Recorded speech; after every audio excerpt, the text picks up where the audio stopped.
surgeons, and they are almost, reciting their talks to each other. When we started, we had 3 or 4 persons in the beginning.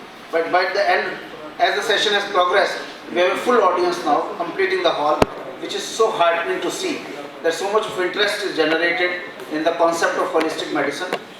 My friend, Dr. Sushruta, who has taken a lead in promoting this, especially on this pious or beautiful occasion of the birthday of our Honorable Prime Minister, needs to be complimented for this. And probably most of us, like Ranjan, myself, and Dr. Sushruta, and Dr. Ravindra, who have been trained completely in the modern medical system of medicine, have chosen to join this session, is born out of a belief that we are well aware of the strengths of our system as well as its limitations. And as individuals, most of us have benefited from what they call as, with quotation marks, alternate system of medicine. No system of medicine is alternate system of medicine. They are complete systems of medicine in themselves. Only thing is they have to practice sincerely for the benefit of the patient. And the point has been so highlighted by Dr. Ravindra Tuli. And now to start the second session, in which the first speaker would have been my colleague Dr. Lalit Mohan Parashar to talk about modern system of medicine, but I think we have talked a lot about it. So that can be, now I can call the second speaker, which is Dr. Kaushik Das Mahapatra. He is a bachelor in the Ayurvedic medical system, is MD in Siddhant Sanhita, PhD in Ayurveda, member of the Indian Psychiatric Society, and a PG diploma in counseling and family therapy. Incidentally, he is also MA in Sanskrit. He is from Calcutta University, and his PhD is from Rajasthan Ayurvedic University. He has been practicing for 13 years, teaching experience 7 years. He has presented several papers in seminars, which include a number of 104. He has written MD thesis on evaluation of certain psychological phenomena and their relationship with body constitution, Deha Prakriti. He has researched and published papers on evaluation of anxiety, different Deha Prakriti, and effect of Tinospora cardifolia on these individuals, and several other publications. I can see a long list here, I think, and this is very interesting, several kinds of publications. A book publication, a comparative study in psychiatry between Ayurveda and modern science. So I think it will be very instructive and interesting to listen to Dr. Kaushik Das Mahapatra. I have the pleasure of inviting Dr. Mahapatra. Floor is yours. For nice introduction. Although my experience in teaching is more than 14 years, and I am practicing Ayurveda for last almost 20 years. I am thankful Dr. Sushruta Almas. He is a person of such a height. He always tries and to able the alternative systems, so-called alternative system, and modern system under the same umbrella. So my topic, when I have choose this topic 2 weeks back, I tried to focus the current situation that is happening all over the world. I had some clinic in abroad, in UAE and some other Middle East countries, in France and in Cairo also, and in Morocco. So before I am going to start my topic, some 9 to 10 months back, some patient who called me from Cairo that we need to have Baman therapy, that is one of the part of Panchkarma. I said why? So they are saying that some patients who came across from India, they are saying this therapy you have done under your inspection, and after Baman they are till now not affected from COVID. Although they had some patients at their home, but they didn't get affected. So I am now trying to say how to achieve positive health in the post-COVID situation through certain Ayurvedic formulation and Panchkarma. So as you know, the numbers of patients are increasingly coming to OPDs with post-COVID symptoms, the health department of all the states has been suggested to open separate OPD for the post-COVID patients. Many patients are facing post-COVID complications, the long-term complication of lungs, cardiovascular, neurological and psychological problems. There are several ayurvedic formulations which are proved to have very good effect in this situation. Now, as you know something about Panchakarma, this is 5 types of procedures which are proved to be preventive, curative and promotive health system. Panchakarma can prevent accumulation of toxins inside the body. Right? It enhances one's vital energies and prevent occurrence of subsequent diseases due to seasonal changes when the dosas got vitiated. We can categorize the post-COVID syndromes in different types according to the dosas. Dyspnea and cough are said to be the Kaphaj disorder. I know you know something about the Vata, Pitta and Kapha. And feverish feeling, sleep disorder and dizziness for Pitta disorder. And most of the things comes under Vata disorder, that is diabetes, hypertension, chest pain, tachycardia, joint pain, neuromuscular pain, headache, problem in memory, concentration, depression, anxiety, hair loss and fatigue. Now these are the classical drugs. These are being used throughout the India.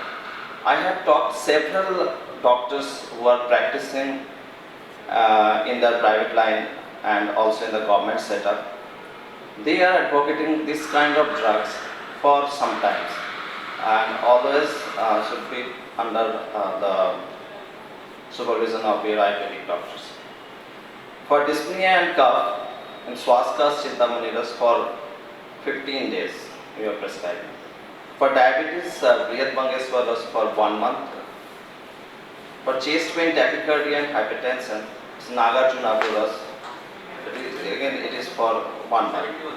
For fatigue, joint pain, neuromuscular pain, headache, we are prescribing Ashwagandha. And for memory, concentration, sleep disorder, anxiety, depression and dizziness, Brahmivati is given, gold prepared drug. And for hair loss, Amlaki Rasayan. Now, what is the necessity of Panchakarma? Human body is a complex type of machine which has different type of functions. Millions of cells in the body are working day and night to produce energy and maintain the life. The organs and tissues like lungs, liver, kidney, lymphatic system and mucous membranes, which are acting as filter in our body, must be cleaned to prevent the blockage in the channels. Now, before Panchakarma we perform Purva Karma, and Abhyanga would work on 2 types of things. Abhyanga means massage therapy, which is to be done from upside to downwards, and Udvartan is opposite to that. The slokas are saying Abhyanga acharat nityam jarasram vataha drishti prasadkar pushtavayu sapna sutak tarya. It means it removes any kind of disease, alleviates fatigue, alleviates path, improves vision and nourishment of the all body parts, and it improves the sleep. Udvartan, in the contrast, it alleviates cough, dissolves fat, strengthens organ and best for glistening of the skin. Now, how these 2 procedures act in our body? These are the 2 bigger procedures to evacuate the metabolites and tissue degradants of the body. This causes vasodilatation. In turn, it increases the blood supply to the organ. Vasodilatation also increases the vascular permeability. Now, in the concerned part, the tissue osmotic pressure will increase, and which in turn causing the propagation of metabolites into the blood circulation. It will come to the venous circulation. Through that, it will come to the liver and kidney, where it can be detoxified. Now, the first step in Panchakarma is Bowman. It is basically the therapeutic emesis. It's not very cumbersome. Total process will take for 2 hours. The patient can go home after that. And it is basically used for cough disorder, cough, fatigue, also in recurrent depressive illness. And the main thing is the vomiting center present in the middle of blood gutter. There are multiple ways to perform this thing. It can be. The chemoreceptor trigger zone are most importantly the areas of afferent impulses arising GIT, throat and other pressure. Now the second step is BRH. BRH is basically to promote the evacuation of the void. But a difference is there according to the intensity of action. This is used for Pittas root, that is sleep disorder, feverish feeling and dizziness. Laxative, it is milder action, elimination of soft stool, formed stool, that is called anulaban. It can be performed through Triprit Churan. And purgative is a stronger action resulting in more fluid evacuation. In case laxative in low doses and in larger doses it can act as purgative. Now how it works? A hydrophilic or osmotic action retaining water and electrolyte in the intestinal domain, which will increase the volume of the colonic content, and it is propelled through that's called Sukha. That is Aragvat. Now, acting on the intestinal mucosa to decrease the net absorption of the water and electrolytes, and then the intestinal transit is enhanced indirectly by the fluid path. That is Mridu Virechana. And in a larger one is increasing propulsive activity as primary action, allowing less time for absorption. That is Ticks Virechana. It is too sub and it is performed through snooze.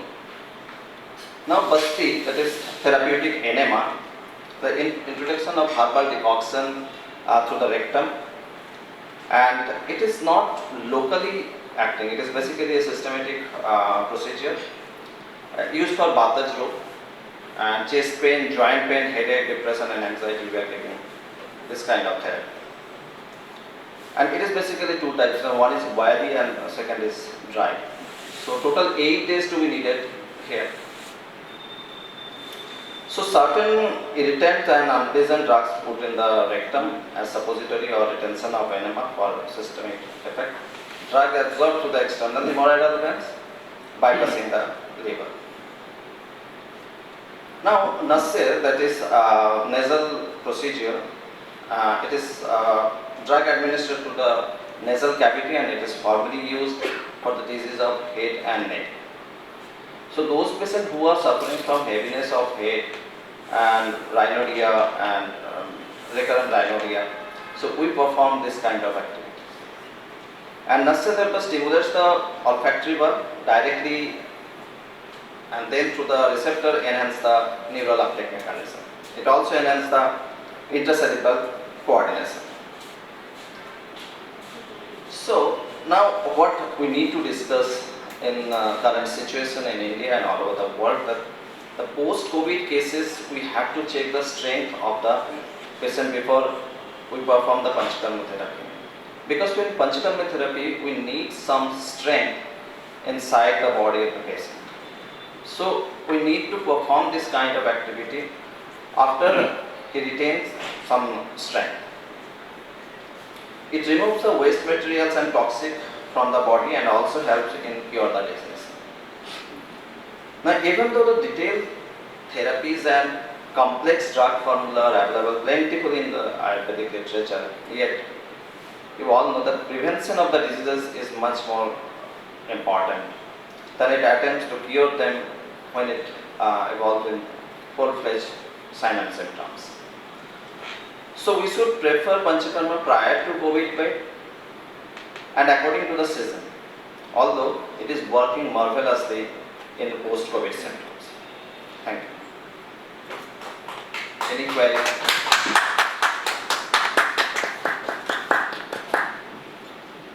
Thank you so much, Vera. And okay, can I ask this question? Yes, sir. See, some of these medications, because as a practitioner of the modern scientific system of medication, one of the concerns most of us have, and there is an Institute of Liver and Biliary Disease also, with certain, I don't know whether, certain reports that some Ayurvedic prescriptions or medications, they contain heavy metals and can cause damage to liver and kidney. And there have been patients, but may not be treated by trained Ayurvedacharyas, but might have been treated by certain quacks who have taken certain formulations and developed chronic solid organ diseases like kidney failure or liver failure. These have been there. Well, Can you comment? this is a good question, and you can see several research papers are available about the heavy metals in the body. These are produced or these are made in plasma preparation. It is very final form. So, if any company or any physician who are making drugs, if there is certain impurities during the production of the particular medicine, the patient will definitely have some complications. But if it is produced in a very final method, in a very sophisticated method that has been said in the classical text, it will never hamper any kind of problem. Could I ask you one question, Yes. sir? You know, post-COVID, you said one of the complications is hair loss. Yes. And I suffered from COVID and massive hair loss. Massive You know, hair in loss, my yes. whole family. Yes. So even if we don't treat it, are the hair follicles going to regenerate? Definitely. Ma'am, I from last some months, probably after the second wave, I got at least 92% of hair loss, severe hair loss, and in that case I prescribed Amlaki Rasayan. And after 1 month they are saying new hairs are coming, so you can use that Amlaki Rasayan. But what is your experience if you don't use it? Will they regenerate on their own? Is it a reversible complication? No, till now from last 2.5 months I am not seeing a reversible complication with this medicine. Not seen anybody. No, not in anybody. Because they say that the effects of COVID, whatever, whether it's high blood pressure, post-COVID, or worsening of diabetes or hair loss, only stays till about 6 months. Well, now we are still in a second stage, and but patients are coming from last 2.5 months, and now the patients are all right without having complaints. No, we have to see the patients for a longer period to see the effects. And you only give therapy for 1 month, generally. Therapy for sometimes for therapy for 1 month, sometimes for 15 days or 10 days. And all of them are Okay, producing now good results. till now they are reported okay. Because you go to skin doctors, clinics and also. Yeah. Whole lot of people are sitting there with hair loss, all the women are there. And They then have- they basically just prescribe the same. Definitely, all the kind of thing. doctors of several pathies, they are trying to come across this kind of problem. So we are also trying. Why Let's see. don't you give a coverage, a television coverage or something? Because everyone only goes to a skin doctor. Mera baal aise ho gaye, skin aise ho gaye, that kind of. So no one is going to Ayurveda. So Dr. Susud is getting. Well, this stop would take I think it that's there. a constant process to, I think. I think It you should needs go to on be the put telly, and, government- NDTV or something like that so that it can be covered. So I think one of my TV program was in National News and in Republic News some days ago. But yes, several things, several therapies, several other doctors are trying to do some better in this process. Government of IS also have directed some medications, and we have an OPD in our college also. They are prescribing some good medicines over there. I hope you get good coverage. Definitely, ma'am. Okay, the post-COVID complications, you see, because that's an area of research which government is also promoting that there are several complications. They range from central nervous system, cardiac complication, muscular headache, and Yes. hair loss. Yes. These complications. So I suppose that's an area in which a collaborative research can also Definitely, be definitely. instituted. in And which already, sir, collaborative research is going on. Some 25 days ago, I got a call from External Affairs Minister of UAE. He wants to have a collaboration with the Ayurvedic and allopathic firm. And already he has fascinated some researches in Abu Dhabi. And one of the Unani doctor over there is carry on my research, and my doctor in the clinic over there in Dubai, Dr. Anupriya Batra, she is also collaborated with that kind of research. And in Cairo, we have to send some Ayurvedic drugs for Swastika Chintamani, the patient who are suffering from long-standing lung problem. Swastika Chintamani was this, for 10 days to 15 days. It is good. Coconut oil, and in some doctors are giving coconut oil mixed with Ichavedi Ras, the powder Ichavedi Ras. This is a tablet in 100 ml of coconut oil. If you mix 3 tablets of Ichavedi Ras, it is acting very good, as according to a doctor who is practicing in Kerala, he is saying. And he sent some photos of patients improving very nicely. Okay, Dr. Yadav, it was very enlightening and such a very precise discussion. Rather than talking in general and vague terms, you have given specific instances of situations where Ayurvedic therapy can help, and that is the kind of things, that's a kind of disposition or a discourse which increases the interest. And some of us are in the habit of talking whatever I said, alternative medicine as hocus pocus, and that label goes away when you talk in specific terms, specific situations where you give you those remedies and they work. And I think a lot of it will be seen by empirical kind of case presentations, where before the treatment, after the treatment, that kind of a thing, which will work very well. Thank you so much for your enlightening talk. Grateful, Dr. Thank you.